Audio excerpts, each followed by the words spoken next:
Go.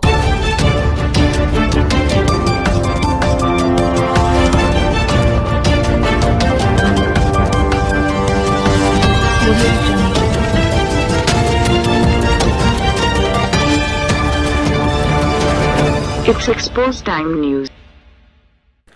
हालिया बारिशों के नतीजे में हब डैम मुकम्मल तौर पर भर चुका है और उसके स्पेल को खोल दिया गया है, जिसकी वजह से पानी जो है वो समुंदर में ज़ाया किया जा रहा है।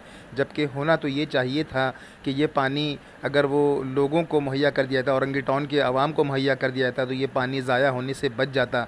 हमारे हर दिल अज़ीज़ MPA सदाकत हुसैन साहब ने यही बात सिंध असम्बली के फ्लोर पे भी उठाई, जिसके लिए वो काबिल मुबारकबाद हैं।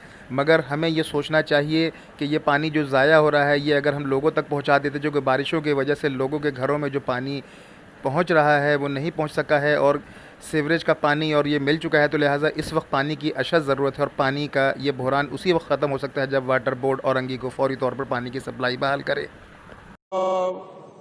हब डैम में वाफर मिकदार में पानी की मौजूदगी के बावजूद भी औरंगी टाउन में लाइनों में पानी मौजूद नहीं है। औरंगी टाउन के लोगों को टैंकर माफिया के रहम करम पे छोड़ दिया गया है।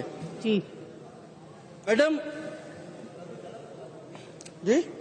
जी मैडम, ये बात सुनते हुए तकरीबन हम 2 साल से MPA हैं और 2 साल से MD वाटर बोर्ड मिनिस्टर साहब यहाँ पे फ्लोर के अंदर कई मरतबा पूछा गया कि औरंगी टाउन में पानी कब आएगा, पानी नहीं है।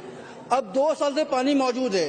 MD वाटर बोर्ड कई दफा मीडिया पर आकर कह चुके हैं कि हब डैम भरा हुआ है और 2-2.5 साल का पानी मौजूद है, लेकिन फिर भी औरंगी टाउन में साल में सिर्फ 4 बार पानी। अभी मिनिस्टर साहब कह रहे थे कि पानी 10 दिन में आ जाता है, 5 दिन। मुझे बताएं तो कौन से औरंगी टाउन में कहाँ पे है वो औरंगी टाउन जिसमें हफ्ते में पानी आता है, ये रोजाना पानी आता है? वहाँ पे साल में 4 दफा मेरे हल्के में पानी आता है। मिनिस्टर साहब चले और मैं दिखाता हूँ उनको।